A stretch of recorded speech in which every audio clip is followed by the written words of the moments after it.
하나님, 시간은 참으로 쏜살같이 빠르게 지나갑니다.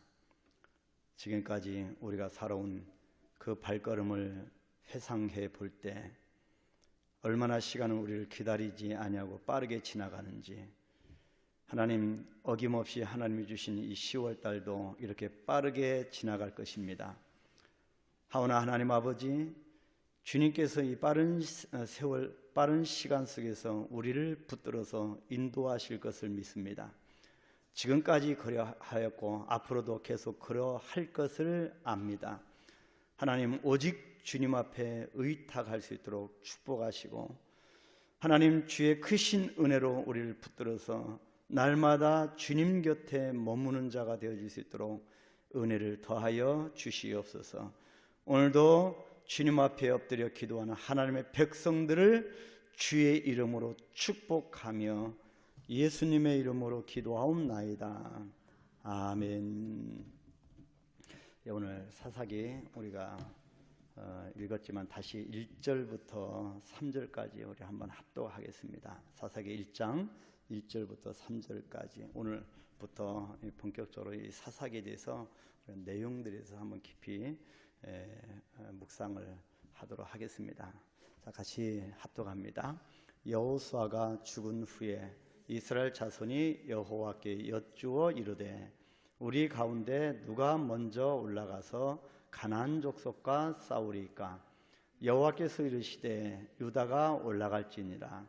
보라, 내가 이 땅을 그의 손에 넘겨 주었노라 하시니라. 유다가 그의 형제 시므온에게 이르되, 내가 제비 뽑아 얻은 땅에 나와 함께 올라가서 가나안 족속과 싸우자.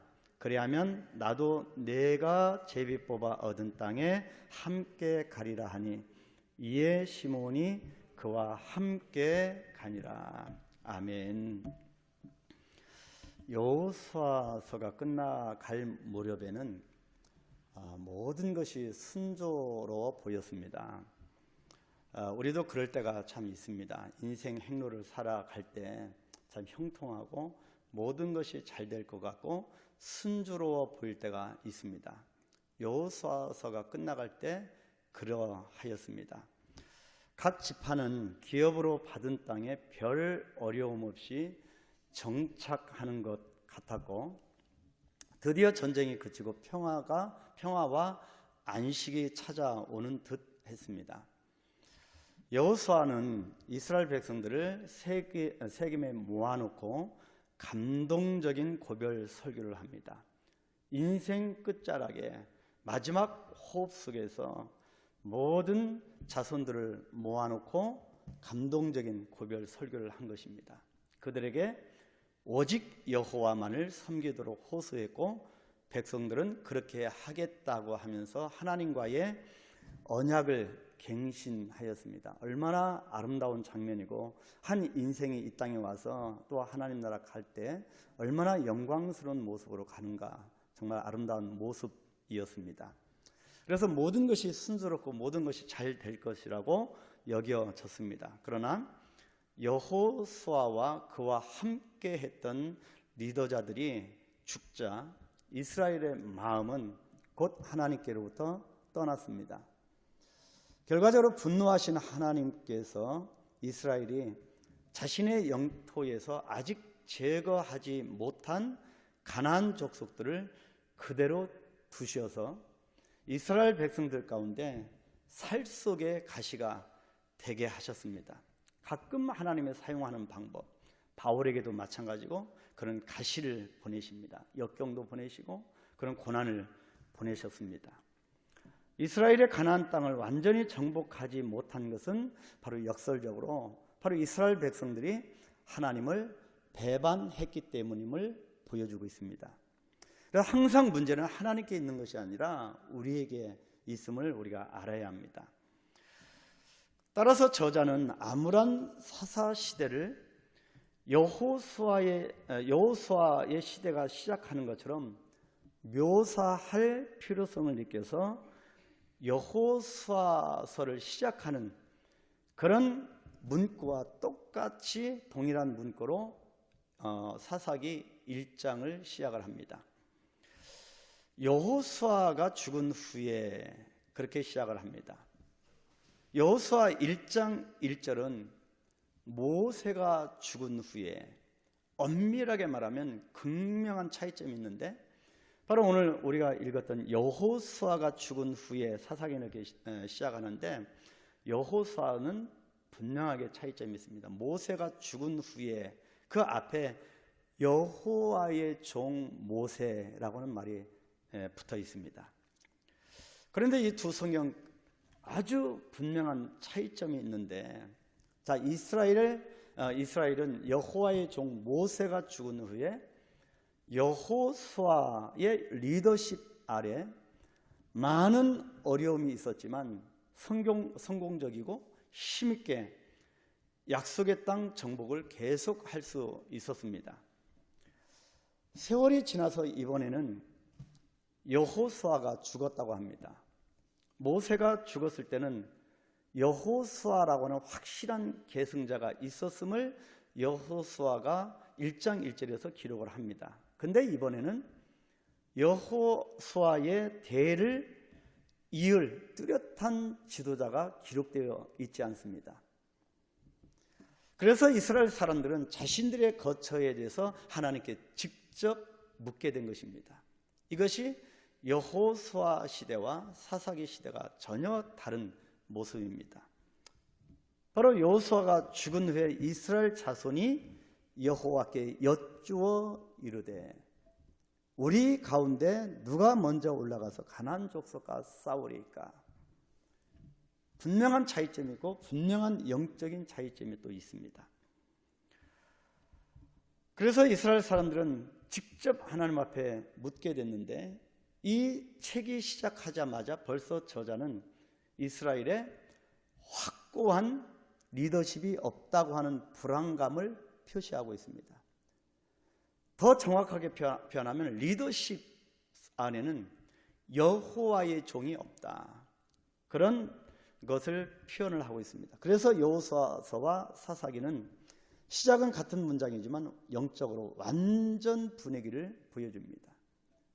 여호수아가 죽은 후에라고 하는 말로 시작함으로써 새로운 시대가 시작되었음을 알려주기는 하는데, 여호수아서에서는 모세의 죽음 이후에 모세의 죽음에 대한 보고 후에 여호수아가 그의 뒤를 이어서 이스라엘을 인도할 것이라고 하는 하나님의 선언이 곧바로 뒤따랐습니다. 여호와의 종 모세가 죽은 후에 여호와께서 모세의 수종자 눈의 아들 여호수아에게 말씀하여 이르되라고 기록을 하고 있습니다. 이것이 사사기와 여호수아의 차이점이고 그 시대의 극명한 차이점을 보여줍니다. 지금 그렇게 기록하면서 여호수아는 이렇게 시작을 했는데, 사사기에서는 여호수아의 후계자가 지명되지 않고 있습니다. 여호와의 위대한 종들, 예를 들면 모세나 여호수아, 이 위대한 여호와의 종들의 시대가 막을 내린 것을 의미합니다. 굉장히 중요한 여호와의 종이 있고 없고의 차이를 보여주고 있습니다. 하나님께서는 사사시대 안에서도 앞으로 유능한 사람들을 이스라엘의 지도자로 세워서 일을 하십니다. 그러나 그 누구도 모세와 여호수아와 같은 그런 여호와의 종이라고 하는 지위에는 오르지 못했다고 하는 것을 우리는 분명히 기억을 해야 합니다. 굉장히 많은 차이점. 오늘날도 과연 진정으로 여호와의 종이 있는가? 많은 교회, 많은 목회자, 많은 종교 지도자도 있는데, 그렇게 평범한 여기에 나오는 유다가 뽑혔는데 유다처럼 그렇게 지도자로 가는 것이 아니면 그걸 뛰어넘어서 진정으로 모세와 여호수아처럼 여호와의 종이 있는가입니다. 여호와의 종이 있고 없고는 엄청난 차이점이 있습니다. 사사들 중 그 누구도 여호와의 종이라고 하는 명예는 그 이후로 얻지 못했습니다. 저자는 1장과 또 2장에서 올라가다라고 하는 동사를 아주 매우 의미심장하고 전략적으로 사용을 하고 있습니다. 1장 1절과 2절은 이스라엘의 질문과 하나님의 대답을 기록하고 있습니다. 여호와께 질문할 여호와의 종이 없는 관계로 직접 하나님께 질문하고 하나님이 대답하십니다. 그래서 가장 근본적인 주제를 소개합니다. 누가 이스라엘을 이끌 것인가?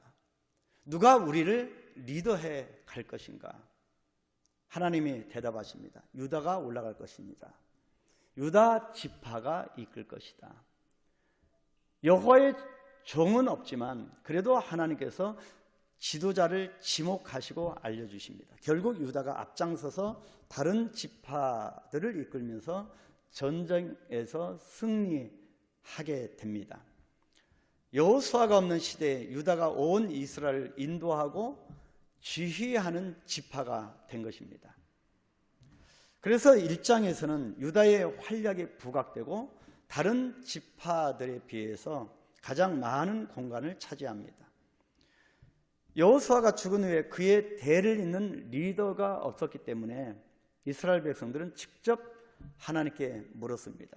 근데 여기서 우리가 영적인 교훈을 얻을 수 있는 것은 우리가 직접 이 백성들이 직접 하나님께 물었다고 하는 것은 백성들이 여호와의 종이 없이 중보자나 중재자를 거치지 않고 곧장 하나님께 나아가는 새로운 의사소통 방식이 사용되고 있음을 뜻합니다. 어찌하든지 여러 각도에서 여러 차원에서 새로운 시대가 열린 것은 사실입니다. 바로 직접 하나님과 의사소통 방식이 사용되는 시대가 열렸음을 또 뜻합니다. 자, 이것은 표면적으로는 하나님과의 직접적인 대화가 가능한 것이어서 매우 좋아 보입니다. 그러나 이런 방식은 그동안 하나님께서 여호와의 종을 통하여 이 중재자를 통해서 백성들을 인도하셨던 것에 반해 이제부터는 백성들이 스스로 자신들을 인도해야 한다고 하는 뜻을 담고 있습니다. 모든 것을 이제는 자기 스스로 헤쳐나가야 된다. 그 뜻을 내포하고 있습니다. 그만큼 위험 부담이 많아진 것입니다.